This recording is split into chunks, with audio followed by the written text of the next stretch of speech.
자, 자바의 생성자는 매번 호출될 때마다 새로운 인스턴스를 만듭니다. 지금 여기 보시다시피 settings라는 클래스가 있는데 이 클래스에는 당연히 기본적인 생성자가 있겠죠. 그래서 제가 아무런 생성자를 만들지 않았더라도 이미 우리가 이러한 생성자를 사용할 수 있는 거죠. 그리고 이렇게 생성자를 사용해서 만들면 매번 새로운 인스턴스가 만들어질 겁니다. 이렇게.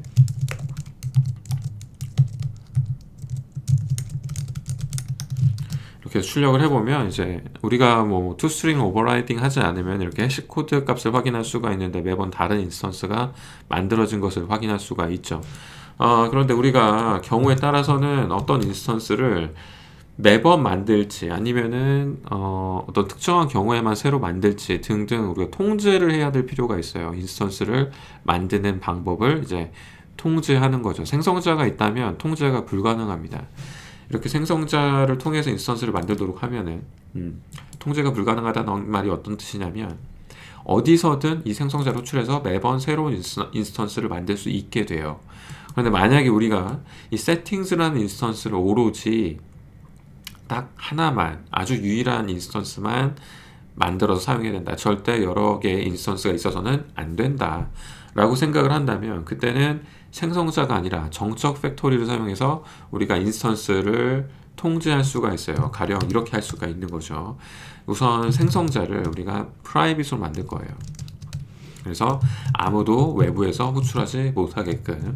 그러면은 이 생성자는 여전히 이 안에서는 호출할 수 있겠죠. 제가 이 메인 메서드를 제가 이 안에서 보여드렸으니까 이 안에서는 이렇게 생성자를 호출할 수 있지만 혹시라도 이 밖에서 만약에 프로덕트라는 곳에서 만약에 세팅스를 쓰고 싶다. 그러면 여기서는 이제 세팅스를 이렇게 호출하지 못하게 됩니다. 우리가 왜? 프라이빗으로 선언을 했기 때문에. 그러면 이제 이 인스턴스 어떻게 만들어 줄 거냐? 이렇게 생성자를 통해서 만드는 게 아니라 미리 만들어 놓을 수도 있고요. 지금처럼 private static final settings. 자, 이렇게 만들어 놓은 다음에 그 다음 public 이제 정적 팩토리를 제공하는 거죠. settings에 new instance라는 이름으로 정적 팩토리 메소드를 만들고 여기서 이제 settings를 리턴을 하면 우리가 미리 만들어 놓은 인스턴스를 리턴할 수 있게끔 됩니다. 그러면 이제 프로덕트에서는 이 settings의 인스턴스를 가져갈 수 있는 방법이 오로지 정적 팩토리 메소드를 통해서 가져가는 방법밖에 없어요. 그리고 그 방법으로 가져가다 보면은 결코 여러 개의 인스턴스를 만들 수가 없게 됩니다. 이렇게 해서 만들어 놓으면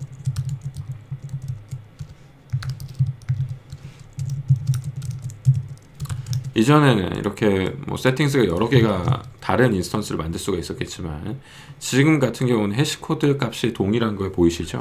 그래서 이게 어떤 의미냐면 생성자로는 결코 하지 못하는 일을 정적 팩토리 메서드로는 할 수 있게 된다는 거예요. 어떤 걸 못하게 되는 거냐면 생성자로는 그 인스턴스의 생성을 컨트롤할 수가 없어요. 생성자를 퍼블릭하게 제공하는 순간부터 그 클래스들의 인스턴스는 가령 이 오더 같은 경우는 지금도 기본 생성자가 있는 거죠. 이렇게 기본 생성자가 있는 경우에는 객체 생성을 얼마든지 사용하는 쪽에서 얼마든지 원하는 대로 생성을 할 수가 있어요. 이렇게 아무 데서나 마음껏 마음대로 아주 많이. 근데 이 세팅스 같은 경우는 생성자를 막아버렸단 말이에요. 그러니까 객체 생성을 자기 자신이 컨트롤하겠다는 거예요. 이 팩토리 내부에서. 그런 의미가 됩니다. 생성을 못 하잖아요. 새로운 인스턴스 생성을 못 해요. 인스턴스를 가져올 수는 있지만 생성은 못 해요. 그리고 생성하는 로직을 컨트롤하는 거는 이 안에서 얼마든지 할 수가 있는 겁니다. 가령 뭐 불린 같은 경우에는 불린의 value of가 있는데 여기 보면은 안에 들어가서 보면은 미리 만들어 놓은 것들 중에 매개 변수를 가지고 이제 판단을 해요. 매개 변수가 true면은 true라는 상수 미리 만들어 놓은 이 상수를 리턴해 주고 false면은 미리 만들어 놓은 false라는 상수를 리턴해 줍니다. 그러니까 이런 것도 가능해진다는 거죠. 우리가 어떤 매개 변수에 따라 각기 다른 인스턴스를 리턴하는 그런 기능도 우리가 정적 팩토리 메서드를 사용하면 가능해지게 되는 거죠. 그리고 여기서 또 책에서는 플라이웨이트 패턴을 언급하고 있는데요.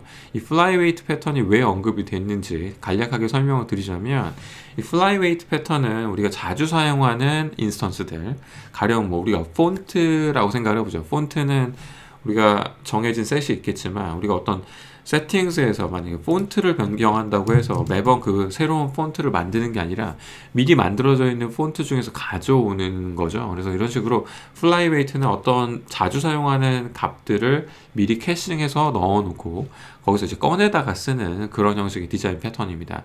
그러니까 정적 팩토리 패턴이 아니라 정적 팩토리 메서드에서 왜 이 플라이웨이트 패턴이 언급이 됐냐면, 이런 식으로 인스턴스를 통제하는 방법이기 때문에 이렇게 우리 미리 자주 사용하는 객체들을 만들어 놓고 그 중에서 필요로 하는 인스턴스 꺼내다가 쓸 수 있게끔 해주는 그 플라이웨이트 패턴과 어떤 정도 통용되는 그런 개념이 있기 때문에 여기서 플라이웨이트 패턴이 언급된 겁니다. 플라이웨이트 패턴은 제가 만든 디자인 패턴 강의에서 자세히 설명드렸으니까 꼭 그 강의를 다시 한번 참고해 주시면 감사하겠습니다.